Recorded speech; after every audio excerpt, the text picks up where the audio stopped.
جس بندے کو اللہ جل شانہ دعا کا سلیقہ عطا فرما دیتے ہیں تو یہ ایسے ہے جیسے اس کو اللہ جل شانہ نے خیر کے، برکت کے اور اللہ تعالیٰ سے کی نعمتوں کے حصول کے لیے اس کو ایک راہ دکھا دی گئی ہے، اس کے لیے ایک دروازہ کھول دیا گیا۔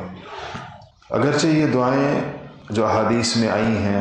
یہ عربی میں ہیں، لیکن انسان کا کم سے کم ذوق درست ہو جاتا ہے، اور اگر اس کو عربی میں یاد نہیں بھی ہے تو اس کا مفہوم وہ اپنی زبان کے اندر ادا کر دیتا ہے، تو بھی مقصد حاصل ہوتا ہے کافی حد تک۔ اگرچہ خود ان الفاظ کی جو برکت ہے، کیونکہ یہ وہ مبارک الفاظ ہیں جو رسالت مآب صلی اللہ علیہ وسلم کی زبان مبارک سے ارشاد ہوئے ہیں اور اللہ جل شانہ کے پڑھائے ہوئے ہیں حضور صلی اللہ علیہ وسلم کو، تو ان الفاظ میں جو بات ہے ظاہر وہ میرے اور آپ کے یا کسی اور کے لفظ میں نہیں ہو سکتی، کبھی بھی نہیں ہو سکتی، لیکن دونوں صورتیں ہیں، جس کو لفظ یاد ہو تو اس کے تو کیا ہی کہنے، نہیں تو اس کا مفہوم بندے کو معلوم ہو، دوسرا اس کو یہ بھی معلوم ہو کہ کیا کیا چیزیں اللہ تعالیٰ سے مانگنے کی ہیں۔ جیسا میں نے عرض کیا کہ ہماری دعائیں اس لیے مختصر ہوتی ہیں اور چھوٹی ہوتی ہیں، اور اللہ معاف کرے اکثر تو نہیں ہوتی ہیں۔ کتنے لوگ ایسے ہیں بغیر دعا کے زندگی گزار رہے ہوتے ہیں، مگر دعا ہے ہی نہیں زندگی کے اندر، سال ہر سال گزر جاتے ہیں اس میں دعا نہیں ہوتی۔ وہ اس لیے ایسی ہوتی ہیں کہ ہمیں یہ پتہ ہی نہیں کہ انبیاء علیہ الصلوۃ والسلام اللہ تعالیٰ سے کیا مانگتے تھے، وہ کتنی لمبی فہرست ہے ان چیزوں کی جو انبیاء علیہ الصلوۃ والسلام نے اللہ سے مانگی۔ دوسری اس کے اندر جو دعا میں اللہ کے دعا کے آداب میں سے یہ ہے، اللہ جل شانہ نے ہمیں یہ ادب سکھایا ہے کہ جب دعا کرو تو اس سے پہلے میری حمد و ثنا کرو، اللہ پاک نے فرمایا، اور میرے پیارے حبیب محمد مصطفیٰ صلی اللہ علیہ وسلم پہ درود و سلام بھیجو دعا سے پہلے۔ نبی کریم صلی اللہ علیہ وسلم نے ایک شخص کو دیکھا تو وہ آئے اور نبی کریم صلی اللہ علیہ وسلم تشریف فرما تھے، انہوں نے مسجد میں آ کے دعا کے لیے ہاتھ اٹھایا اور کہا یا اللہ یہ کر دے، یا اللہ یہ کر دے، یا اللہ یہ دے دے۔ تو آپ نے فرمایا کہ عجلت، بہت جلدی کی تم نے، مانگنے میں جلد بازی کی تم نے، پہلے اللہ تعالیٰ پر حمد و ثنا کرو اللہ کی، پھر مجھ پہ درود بھیجو، پھر مانگو اللہ جل شانہ سے۔ تو ان کو تنبیہ ہوئی تو انہوں نے پڑھا، اللہ تعالیٰ کی حمد و ثنا کے الفاظ کہے، پھر آقائے پاک کے اوپر درود شریف پڑھا۔ آپ نے فرمایا کہ اب مانگ جو تیرا دل چاہتا ہے مانگ اللہ تعالیٰ سے، یہ آداب ہے دعا۔ تو وہ جو اللہ تعالیٰ کی حمد و ثنا کرنی ہے وہ کن الفاظ میں کی جائے کہ وہ سب سے زیادہ بارگاہ کی کے لائق ہو جائے۔ اگرچہ نبی کریم صلی اللہ علیہ وسلم نے خود فرمایا کہ اللہم لا احصی ثناء علیک، یا اللہ میں تو آپ کی ثنا کا کوئی حق ادا کر ہی نہیں سکتا۔ حضور نے فرمایا کہ میں اگر کہوں کہ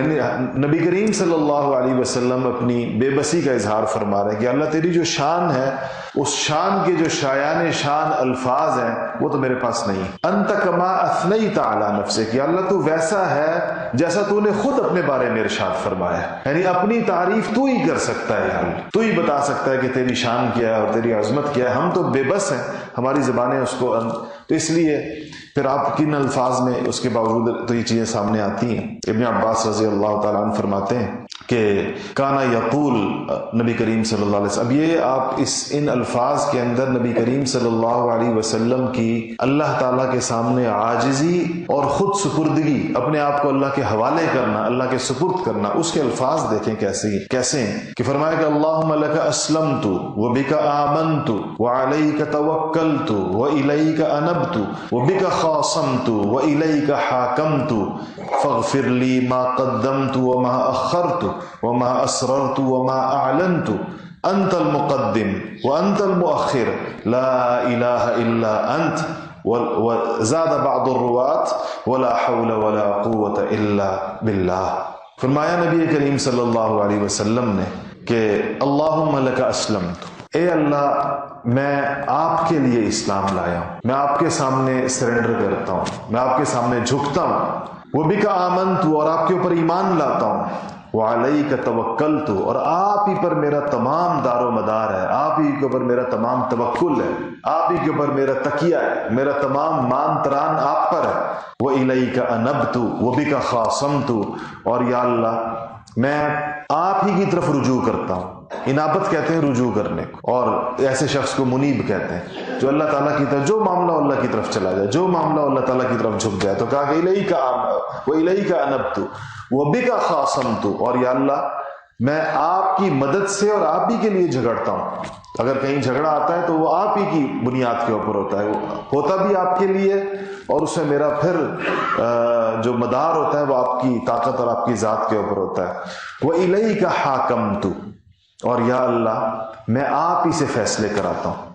آپ سے فیصلے کرانے کا مطلب کیا ہے کہ اللہ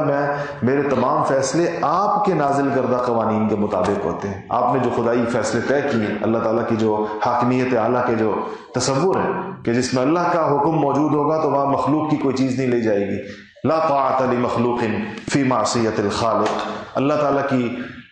نافرمانی کرتے ہوئے مخلوق کی چیز، اس طرح آج ہم سارے مرتکب ہیں، مخلوق اللہ تعالیٰ کے احکامات کے اوپر سے پش ڈال کر مخلوق کی چیزوں کو کہ قانون بنانے، مخلوق کے احکامات کے مطابق چلنے، اس کے دستور بنانے، اس کے مطابق قانون سازیاں کرنے۔ تو کہا کہ یہ میں اللہ میں آپ کی اس کے اوپر کرتا ہوں۔ فاغفر لی ما قدمت وما اخرت، یا اللہ مجھے پھر آپ میرے گناہ معاف کر دیجئے، اور میرے اگلے پچھلے، یعنی قدمت کا مطلب پچھلے، اخرت کا مطلب اگلے، وما اسررت وما اعلنت، اور یا اللہ جو چھپ کر کیے گئے، جو پوشیدہ ہیں، اور یا اللہ جو کھلم کھلا کیے ہوئے، یا اللہ یہ سارے کے سارے معاف کر دیں۔ وانت المقدم وانت المؤخر، یا اللہ آپ ہی آگے بڑھانے والے ہیں، اور یا اللہ آپ ہی پیچھے کرنے والے ہیں، اور لا الہ الا انت، یا اللہ آپ کے سوا کوئی معبود نہیں، آپ ہی معبود برحق ہیں۔ اور ایک راوی نے اس میں ولا حول ولا قوت الا باللہ کے الفاظ کا اضافہ کیا، جس کے معنی ہے یہ لا حول ولا قوت الا باللہ بڑے مبارک الفاظ ہیں، آسان سے پڑھنے چاہیے۔ لا حول کا مطلب یہ ہے کہ کوئی مصیبت ٹالنے والا اور کوئی نہیں ہے،